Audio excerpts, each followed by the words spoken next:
This video isn't for everyone. It's for people who think they're lazy. You're not lazy. That label is just convenient.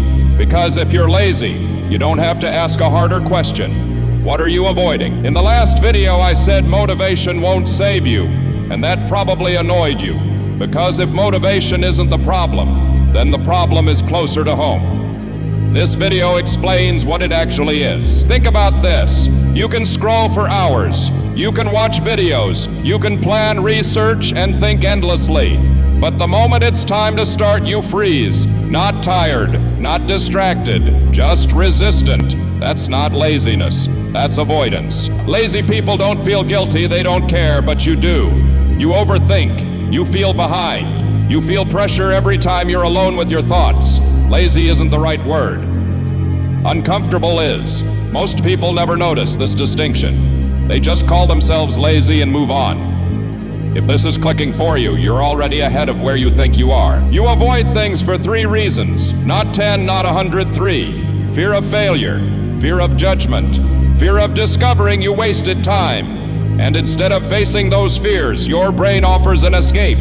Distraction feels safer than disappointment. Here's what nobody explains. Avoidance doesn't feel like fear. It feels like, I'll do it later. I need to prepare more. I'm not in the right headspace. But that voice isn't logic. It's protection. Your brain is trying to keep your identity intact. This channel exists to expose those patterns, not to shame you, but to make them visible.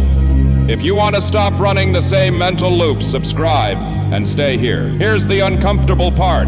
The longer you avoid something, the bigger it becomes in your head. What could have taken an hour now feels like a life decision, so you delay again. And every delay quietly teaches your brain this is something we run from. People who execute aren't braver than you. They just start before confidence shows up.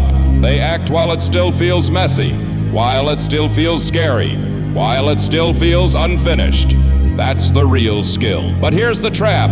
Even when you finally start, most people still can't stay consistent. Not because they're avoiding anymore, but because they don't understand how consistency actually works. That's what the next video is about. If this described you better than lazy ever did, this channel is for you. Subscribe, not for motivation, but for control.